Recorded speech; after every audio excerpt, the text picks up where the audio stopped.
విప్పసార మన సంస్కృతి అని ఎమ్మెల్యే అనిరుద్ రెడ్డి అన్నారు. విప్ప పువ్వుతో తయారు చేసే సారా మంచిదని ఎమ్మెల్యే తెలిపారు. విదేశాలకు విప్ప పువ్వు ఎగుమతి చేయవచ్చు అని తెలిపారు. 10 లక్షల విప్ప పువ్వు చెట్లు పెట్టాలని సీఎం రేవంత్ రెడ్డికి లెటర్ రాశానని అన్నారు. మీరు ఇప్ప పువ్వుతోని సోకాల్డ్ సారా ఏదైతే మీరు అప్పుడు బ్యాన్ చేసిందో మీరు తయారు చేయొచ్చు అని చెప్పేసి లైసెన్స్ ఇచ్చింది. అంటే నేను ఇది నెట్లోకెళ్ళి డౌన్లోడ్ చేసిన డేటా 2017-18లో పర్మిషన్ ఇచ్చింది మళ్ళీ టీడీపీ గవర్నమెంట్.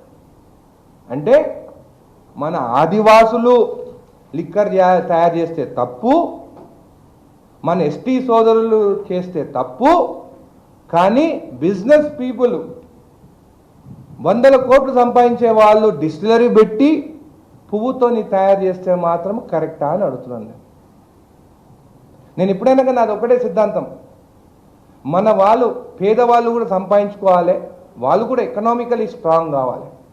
కానీ ఇప్పుడున్న రాజకీయంలో ఎట్లుంటుందంటే నేను రాజకీయాలకు రావాలి, 40-50 కోట్లు పెట్టాలి, నేను గెలవాలి, నేనే సంపాదించుకోవాలి. కానీ నా చుట్టుపక్కల ఉన్న కానీ మా ఎస్టీ సోదరులు కానీ ఆదివాసులు కానీ ఎవరైనా ఈవెన్ నీర కూడా మంచిది, హెల్దీ థింగ్, ప్రకృతి నుంచి ఏది వచ్చినా కానీ అది దేవుడు సృష్టించింది, అది మంచిది. కానీ ఎప్పుడైతే దాన్ని కల్తీ చేస్తారో అది మంచిది కాదు.